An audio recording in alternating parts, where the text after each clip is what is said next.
King Narmer, the pharaoh who united Egypt. Ancient Egypt, one of the greatest civilizations in history, left an enduring legacy that shaped the world.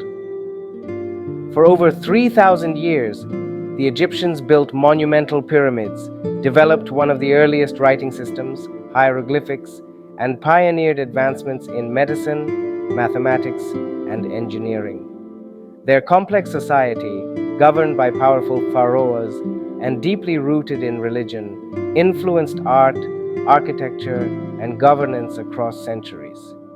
From the majestic temples of Karnak to the enigmatic Sphinx, Egypt's innovations and cultural achievements continue to captivate and inspire the modern world. Over 5,000 years ago, a powerful leader emerged from the shadows of history, King Narmer. He is the legendary figure credited with uniting Upper and Lower Egypt, laying the foundation for one of the greatest civilizations the world has ever seen. But how did he achieve this monumental feat?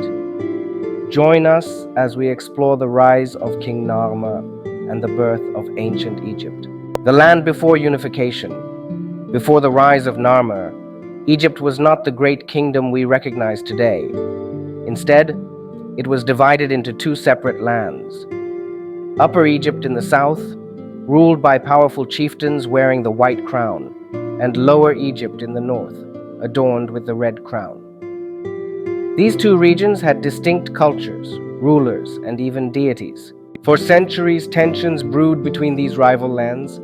Each sought dominance over the other, but it was Narmer who would change history forever. Narmer, also known as Menes, was the ruler of Upper Egypt. He was an ambitious and formidable leader, known for his military prowess and strategic mind.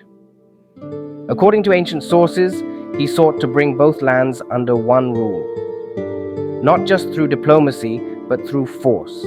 Historical records are scarce, but the famous Narmer palette, an ancient artifact carved in siltstone, provides crucial insights into this legendary conquest. The ancient Egyptian writing system was ideographic, meaning its symbols represented both concepts and sounds.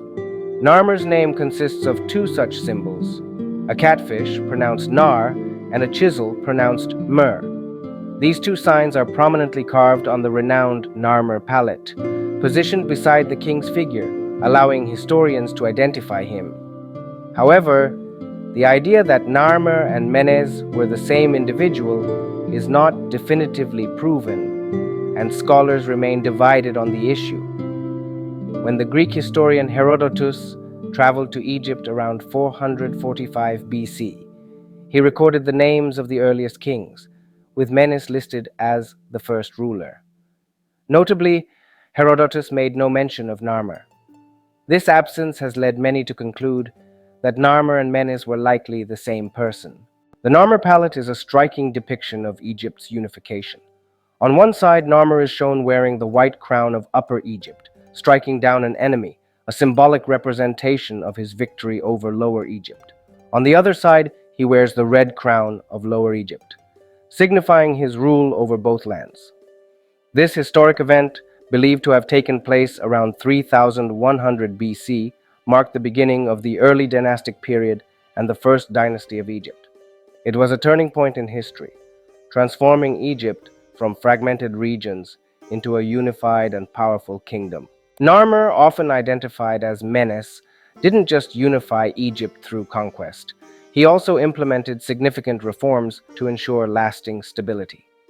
To solidify his rule, he established the city of Memphis, strategically located at the boundary of Upper and Lower Egypt. This new capital became the political and cultural heart of the kingdom, symbolizing unity and strength. Narmer, the first true pharaoh of Egypt, unified the land around 3100 BC, marking the transition from fragmented rule to a centralized state. Before his reign, Egypt was divided into Upper Egypt South and Lower Egypt North, with ongoing conflicts over political control and trade.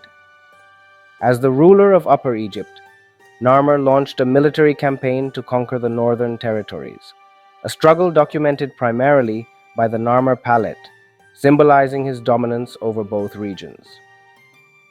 The battle likely occurred near key Lower Egyptian centers, such as Buto or Sais, where Narmer led his army down the Nile, crushing resistance from local rulers. The decisive engagement, as shown on the palette, resulted in the defeat of Lower Egypt's ruler, whom Narmer is depicted striking down, while captured enemies are bound as prisoners.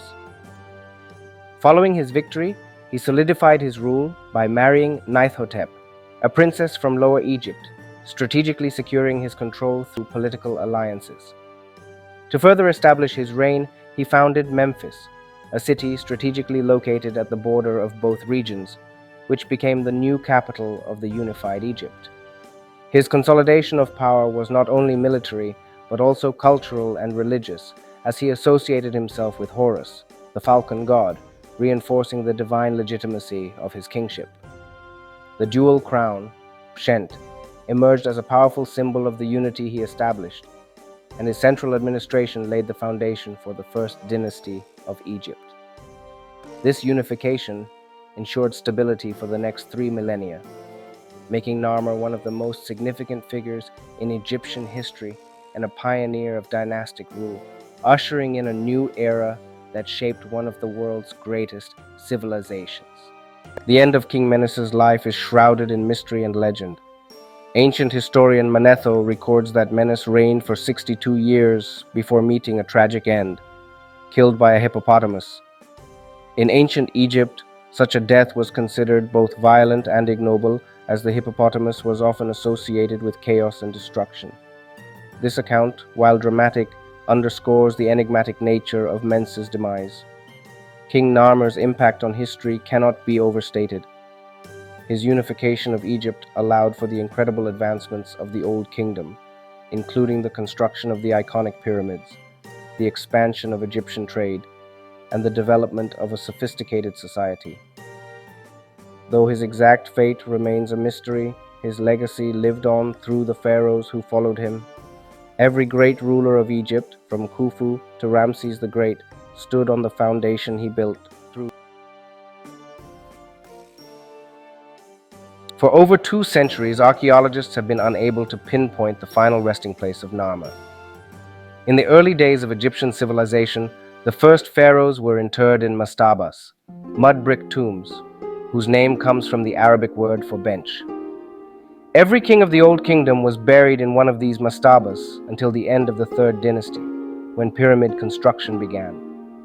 As a result, many theorized that Narmer had been laid to rest in one of the mastabas of the Saqqara fields.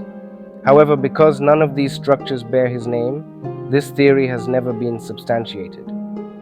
Later, Egyptologists discovered an extensive field of royal tombs from the pre-dynastic and early dynastic periods at el-Kab, a site near Abydos. In 1964, Professor Werner Kaiser of the German Archaeological Institute in Cairo identified Narmer's name in an inscription at el-Kab. Unfortunately, due to extensive disturbances and centuries of tomb robbing over the past 5,000 years, artifacts inscribed with Narmer's name were found scattered throughout the site, making it impossible to determine the exact location of his tomb. To this day, there remains a debate among archaeologists and Egyptologists as to whether Narmer was buried in Saqqara or at el-Kab, a mystery that will likely persist forever. King Narmer was more than just a conqueror. He was the architect of a civilization that would thrive for over 3,000 years.